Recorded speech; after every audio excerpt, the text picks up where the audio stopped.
The last time these horses ran in the Black-Eyed Susan, I hit the Trifecta, but I'm not going to back the same horse here.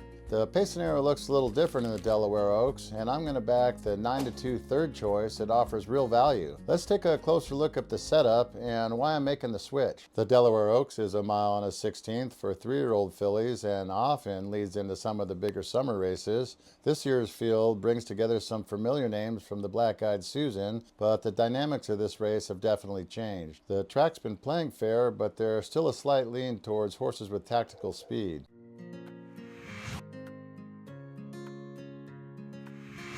Kenzie Queen's the most experienced horse in the field, and she showed a strong 83 Beyer 2 starts ago. She's run her best races on Lasix, but she won't have it this time. Without the early speed, she'll need a fast pace to close into, which may not develop given the projected setup. Real quick, do me a favor and hit that subscribe button, and if you want my free picks delivered into your inbox every week, just click the link in the description. It's completely free, no spam, just sharp plays I actually bet myself.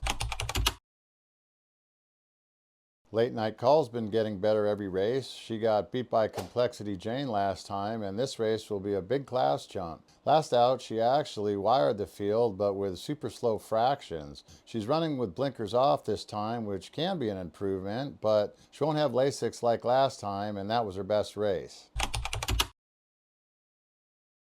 I cashed a big ticket on Margie's Intention in the Black-Eyed Susan. She came from 5 lengths off it, stalking a fast pace and finishing strong. She's a super consistent filly and ran a career best last time, but she's cutting back to 1 mile and a 16th here, and I don't think that she gets the same setup. New jockey too. Manny Machado's going to take over the ride, and her best work has come in the slop. And she doesn't look to get it here, but she has had great efforts on fast tracks as well.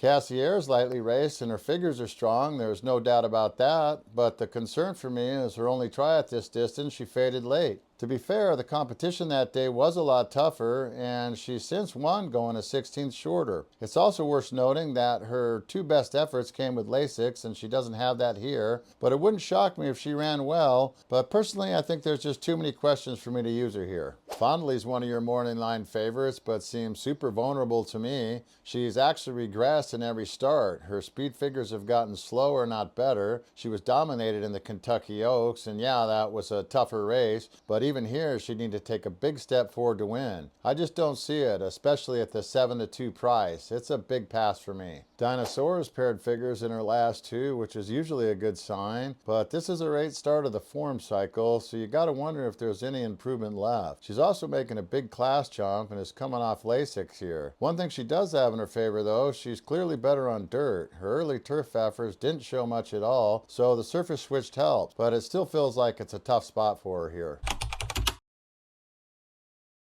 Complexity Jane's lightly raced and improving with each start. She went wire to wire last out, but she showed she can close well in her debut, so she's pretty versatile and can sit wherever she needs. She worked at Bullet and Prep for this and is trained by Brittany Russell. She's going to need improvement, but has a lot going for her. What in the Literals, running her 3rd off the layoff as a 3-year-old and has improved in both of her starts this season, but she wasn't competitive against those grade 2 foes. So she's going to drop back down to a more realistic level, and she's been working well in the mornings. She still needs to take another step forward to be a serious threat here, but the setup is at least a little bit more forgiving. Paris Lily ran super last time. She did all the dirty work up front, setting quick fractions, and just got nailed at the wire. She's cutting back a bit in distance here, and on paper it looks like there's less pace to deal with. Brendan Walsh said she's been working really well coming into this, and there is a 4-pound weight swing with Margie, who just barely beat her last out. If that and the slower pace show up, I think she's got a really big shot.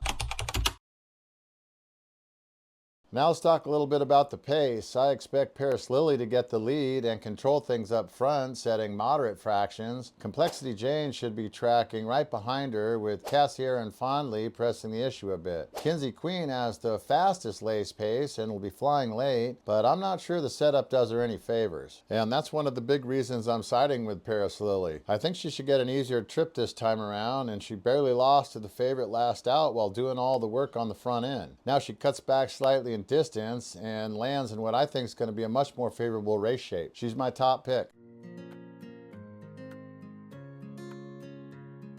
I'm playing Paris Lily to win, an ice cold Exacta with Margie's Intention, and an ice cold Trifecta with Kenzie Queen in third. I think the race shape sets up perfectly for Paris Lily, and if it works out the way I think it's gonna, there should be great value in this race.